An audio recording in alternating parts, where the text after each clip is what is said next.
जय शिवराय मित्रांनो सन 2025 मध्ये जून ते ऑक्टोबर 2025 या कालावधीमध्ये अतिवृष्टी पूर परिस्थितीमुळे शेतकऱ्यांच्या शेती पिकांचं मोठ्या प्रमाणात नुकसान झालेलं आहे।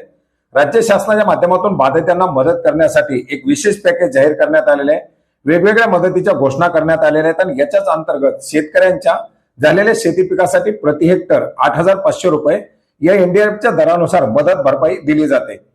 मित्रांनो, याच्याच अंतर्गत आपण पाहिलेलं की वेगवेगळ्या भागामध्ये पंचनामे होत आहेत। पंचनामे झालेल्या शेतकऱ्यांची माहिती पुढे सादर केली जाते आणि त्या अनुषंगानं आवश्यक असलेल्या निधीची मागणी केली जात आहे।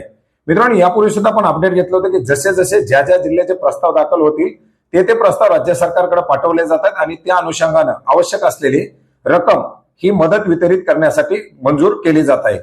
यापूर्वी सुद्धा आपण पाहिलं होतं की बुलढाणा असेल, हिंगोली असेल या जिल्ह्यामध्ये पंचनामे 100% पूर्ण झाल्याचं समोर आलेलं होतं आणि याच अनुषंगानं ज्या ज्या जिल्ह्यातील प्रस्ताव राज्य शासनाला पाठवले जात आहेत त्या अनुषंगानं त्या जिल्ह्यासाठी मदत मंजूर केली जात आहे।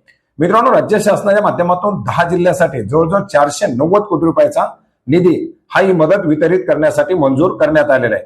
याच्या संदर्भातील एक GR 13 ऑक्टोबर 2025 तर एक GR आज 15 ऑक्टोबर 2025 रोजी निर्गमित करण्यात आलेला आहे।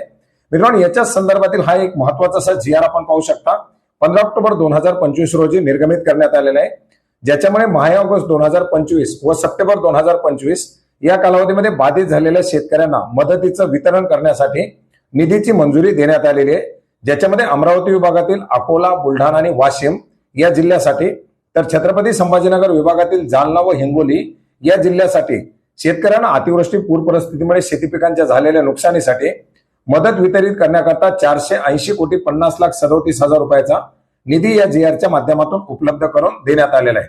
ज्याच्यामध्ये आपण जर पाहिलं तर अकोला जिल्ह्यातील 1,20,466 शेतकऱ्यांसाठी 91